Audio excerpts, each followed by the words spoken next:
Thanks for downloading a 3CR podcast. 3CR is an independent community radio station based in Melbourne, Australia. We need your financial support to keep going. Go to www.3cr.org.au for more information and to donate online. Now stay tuned for your 3CR podcast.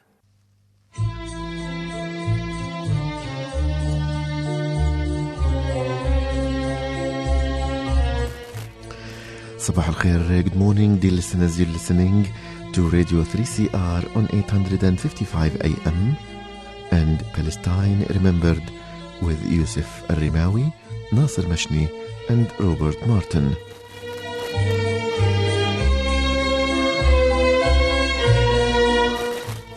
Thank you for tuning in to another edition of Australia's only radio program that is totally dedicated to the Palestinian cause in English language.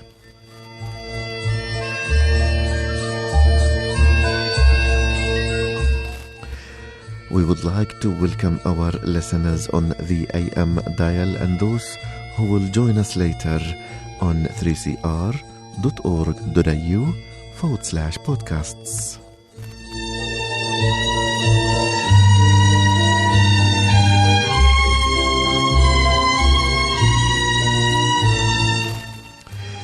In today's episode, we will be delighted to speak via the telephone with Dr Ghassan Khatib, a Palestinian renowned academic and a former minister at the Palestinian Authority. So stay with us and enjoy the episode.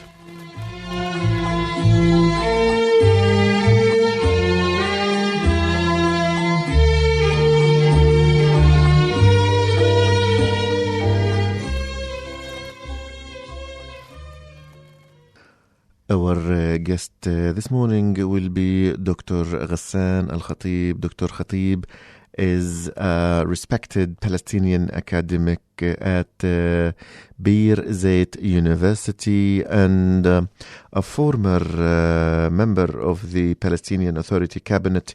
In 2002, he was the Minister of Labor, and in 2005 and 6, he was the Planning Minister.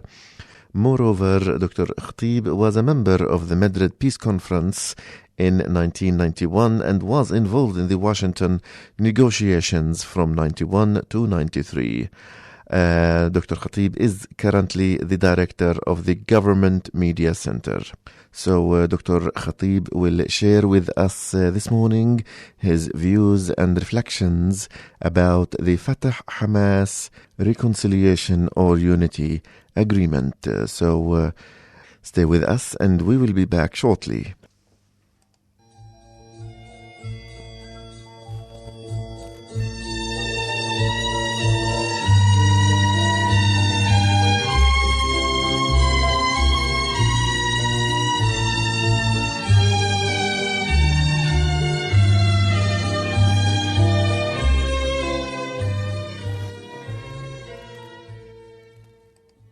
Dr. Ghassan, thanks for joining us. I think first we might talk about the reconciliation. On October 12, Fatah and Hamas signed a reconciliation agreement. Can you take us through the machination to get us to that point?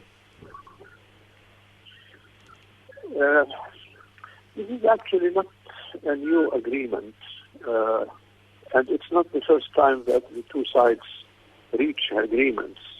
This time they agreed mainly to implement the previously signed agreements. The new additional thing in this occasion is that Hamas, practically speaking, agreed to dissolve the government it established in Gaza and agreed to allow the Palestinian government headed by Dr. Hamdallah to assume its responsibilities in Gaza, equally to the way it has been assuming its responsibility in the West Bank. The sudden positive development of Hamas's position was perceived as a breakthrough and allowed the two sides to renew dialogue over the variety of issues on the negotiations table. We all know that there are always 4 items on the agenda. The first one is the functioning of the government. The second one is the unification of the security and security apparatuses. Number 3 is the political unity or disunity within the framework of the PLO. And finally, the reactivation of the elected legislative council and planning for new election for a new legislative council. In this time, the parties agreed on one of these 4 different agenda items, namely enabling the Palestinian government to assume its responsibilities practically in Gaza, and they agreed that they will meet next month in order to continue discussions over the rest of the issues on the agenda. Doctor, the Palestinians have, like you mentioned, seen episodes of talks and agreements for more than 10 years, and there is a level of skepticism and doubts. But this time, things seem to be a little bit different in terms of the breakthrough, like you explained. So I guess my question will be, are you optimistic that things will go through this time? No, I'm not at all. I think that there is a feeling of optimism in the media, as a result of optimistic statements that were made by politicians from the two sides. And I think that people are also optimistic because the Hamas authorities allowed Hamdallah and his government to visit Gaza, and they treated them in a good way. I think that there is a slight possibility that the Palestinian government might be allowed to take responsibilities in Gaza. But I have doubts, and I'm not optimistic at all, that the two sides will be able to agree on the rest of the issues of the dispute. So, Dr. Ghassan, the challenge we've got is, the Israelis won't negotiate with Hamas, and they won't negotiate with the PA because they don't represent all of the Palestinians. The challenge we've got is, reconciliation is getting discussed, yet Gaza is still only getting 4 hours a day of electricity. What incentive is there for the Palestinians? I would respond in 2 points to this. Number one, Israel is not interested in negotiations, period. Israel now is under the government of a right-wing coalition that can agree among themselves only on steps to consolidate the occupation and to swallow these occupied territories through settlement expansion. And they cannot agree on anything related to future solution or negotiations. That's why the strategy of Netanyahu is to prevent and to avoid, in all possible means, any negotiations engagement with the Palestinian side. And the Israelis have been convincing sometimes and deterring some other times the American side from pursuing negotiations between the two sides. That's number one. Number two, the negative reactions from both Israel and the United States to reconciliation is, in my view, irrelevant, because the two sides have agreed only on something that should not bother the Americans or the Israelis, which is simply enabling the Palestinian government from functioning in Gaza. They did not agree on anything more, and I think most probably they're not going to agree on anything more.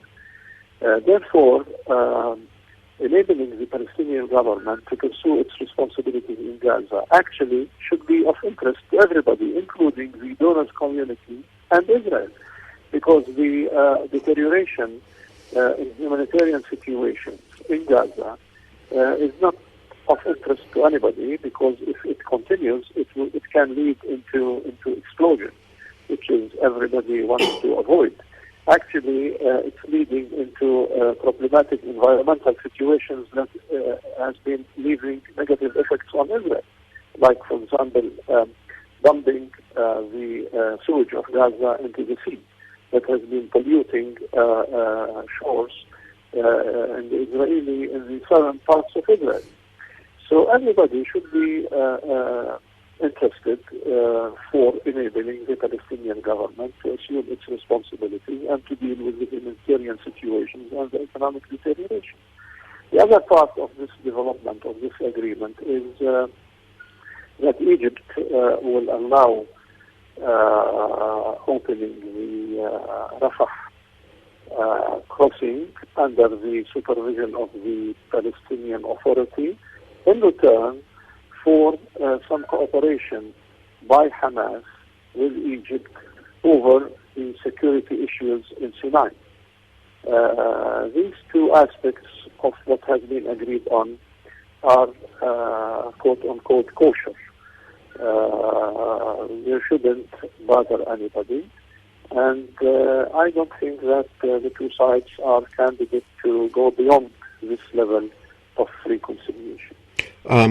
Doctor, now if I might take the discussion to the regional impact, we saw in 2011 the first agreement, Cairo Agreement, in May 2011, 6 weeks after the eruption of the Syrian crisis, and now we saw a breakthrough in the second round of Cairo reconciliation, nearly 2 or 3 months after the Qatar crisis. Do you see a correlation between problems in the region that might be positive to us?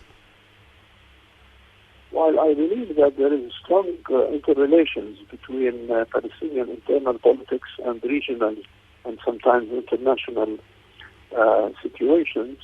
I don't think that this last development has affected strongly by non-Palestinian factors. I think that Hamas have reached the conclusion that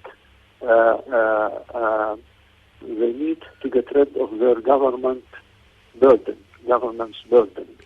Hamas built its popularity over its reputation as a resistance movement and has been losing this popularity as a result of their role as a government.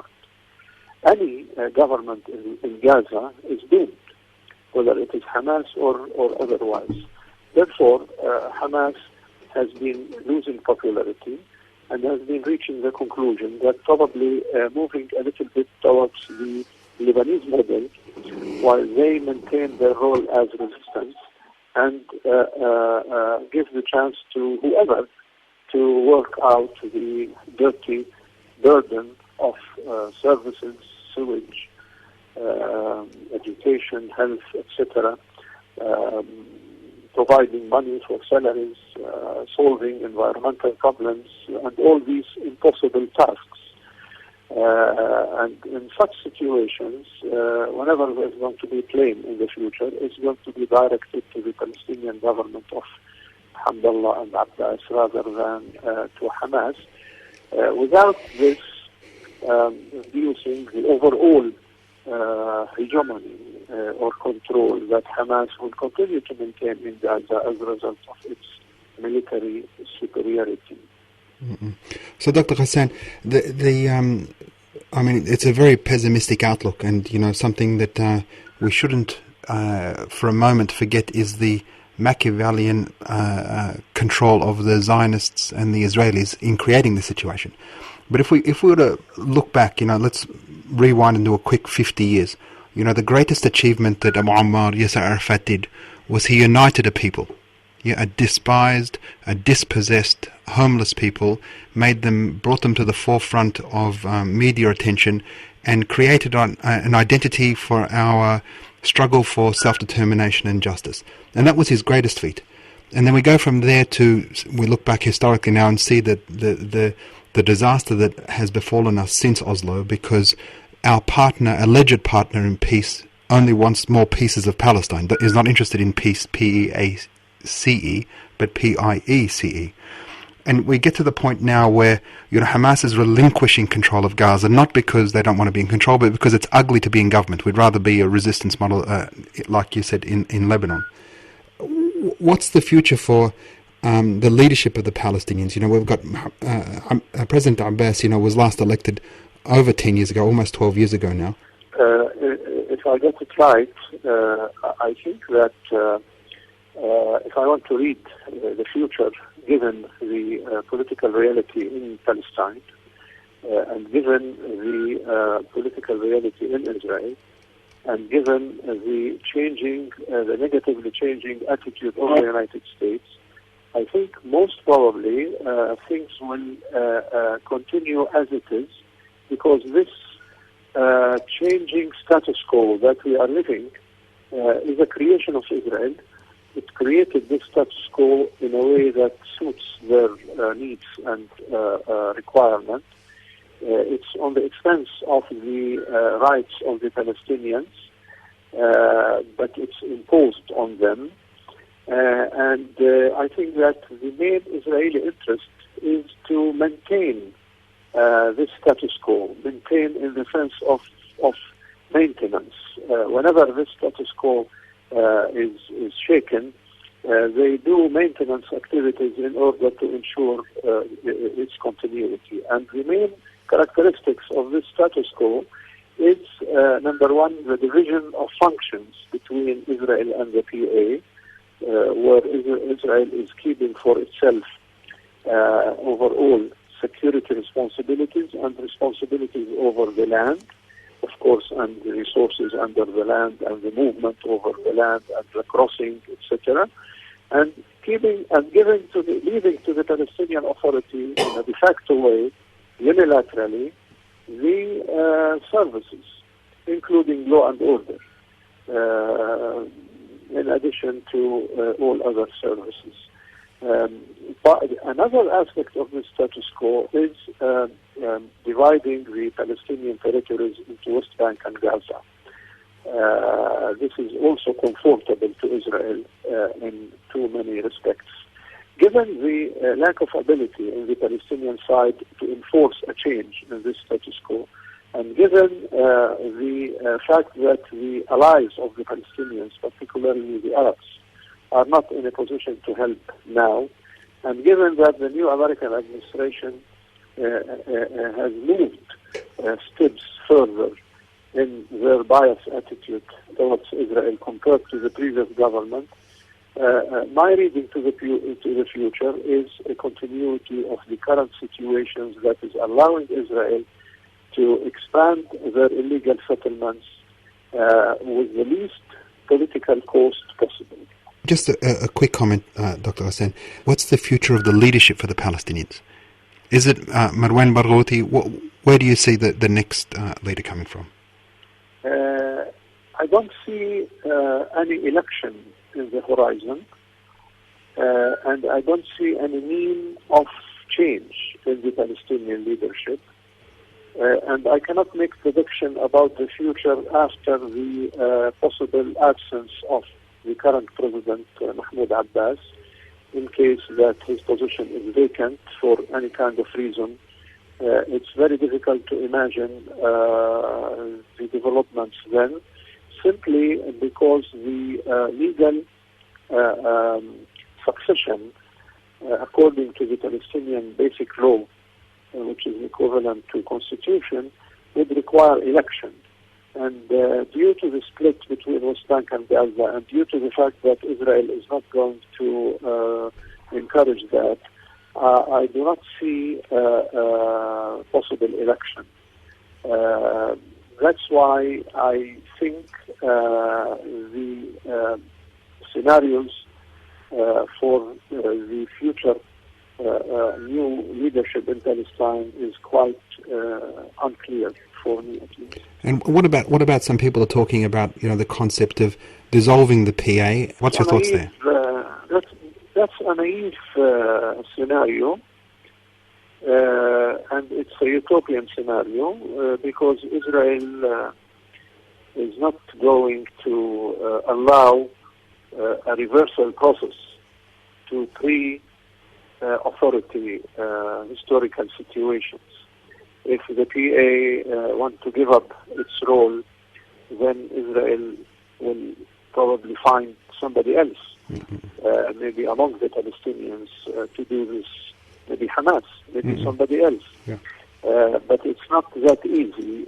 Reversing things is not a practical issue. Most Palestinians believe that keeping the Palestinian Authority is more in line with the interests of the Palestinians than dissolving it. And most Palestinians believe that we need to think of ways to improve the political and services performance of the PA rather than dissolving it. Yeah.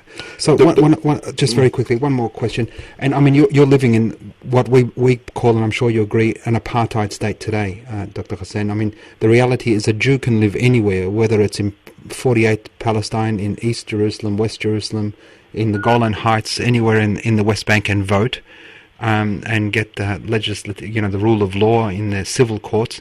But a Palestinian, only a Palestinian within 48 can vote. In East Jerusalem, in Gaza, in the West Bank. Us outside of Palestine, we can't vote. What is life like for you, going about your normal daily functions, getting to the university and back home to your family, etc., under the conditions? Look, every aspect of our life is affected directly or indirectly by the high level of control that Israel and the Israeli occupation is imposing on the day-to-day life of the Palestinians. Take, for example, the place where I work, Birzeit University. Movement of students and movement of faculty into the university is affected almost on daily basis by Israeli restrictions on movement. The ability to expand and develop into new areas of education is restricted by the fact that Israel does not at all give work visa to visiting professors, even if they are Palestinians, but they do not have the Israeli identity that allows people to live in the West Bank. In addition to that, the equipment that we need for laboratories, for example, needs Israeli permits, and usually it takes between long time and infinity to try to get permits for certain laboratory equipments. So the quantity and quality of education in the universities and in the education sector is affected strongly by the Israeli occupation. If you want to look into the economic sector, for example, which is usually considered the most vital aspect in the life of any people, and if you read, for example, the last report of the World Bank, you would realize that the main impediments for economic development and the main ways that can allow the Palestinian economy to expand in a way that can deal with the growing unemployment is if Israel would end its restriction on certain Palestinian economic activities and on Palestinian economic activities in 2/3 of the West Bank, which is the areas called C, in which Palestinians are restricted in general in any kind of work. And this is correct if you look in any aspect of life. If you go to environment, for example, Palestinians are having difficulties with their sewage treatment plants, with their dumping areas, simply because all these areas are supposed to be outside the populated areas, which happen to be in Area C under the Israeli control, where Israel is making difficulties for municipalities proceeding with such environmental projects or water networks projects and so on. So every aspect of life is affected negatively with the occupation, and this is responsible for the economic deterioration and for the growing level of poverty and unemployment that people here are suffering from, especially young Palestinians. Dr. Ghassan, my last question as we head towards the end of the episode is what do we Palestinians and maybe the Palestinian leadership and the civil society expect from a country like Australia, especially as our Prime Minister Malcolm Turnbull is about to head to Israel in about 2 weeks and might briefly visit Palestine. So what's your message to our listeners who are listening to us right now? Well, all what we need and what we expect from governments like the Australian government is to take attitudes vis-a-vis this conflict on the basis of the international legality, and to treat the two sides of the conflict on the basis of their violation or commitment to the international legality. So, for example, as long as Israel continued with its illegal expansion of settlements, then we expect governments like Australia to be critical of that behavior of the Israeli government. The only way to achieve peace between the two Palestinians and the Israelis is if the two sides would adhere to the international legality regarding the different aspects of the conflict. What we have difficulties in understanding is why these countries like Australia, that have great deal of respect to international law and legality in general, close an eye on the Israeli violations of the international law and on the Israeli violation of the basic rights of the Palestinian people, and proceed with their friendship with Israel without this being affected by the fact that Israel is in violation of the international law. Dr. Ghassan Khatib, Palestinian academic and former Minister of the Palestinian Authority, thank you so much for being with us on the program, and we will be looking forward to talking to you in future, probably about Birzeit University and the great success that the Palestinian University are achieving within, even under occupation. Thank you very much. Thank you, Dr. Ghassan.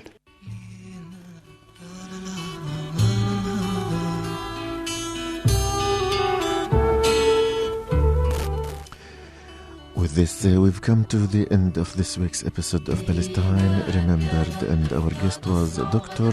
Ghassan Khatib, a Palestinian academic and a former minister at the Palestinian Authority. Do not forget to tune in next Saturday, same time, 9:30 in the morning. Until then, this is Yusuf, Nasser and Robert, wishing you the best of time and salam.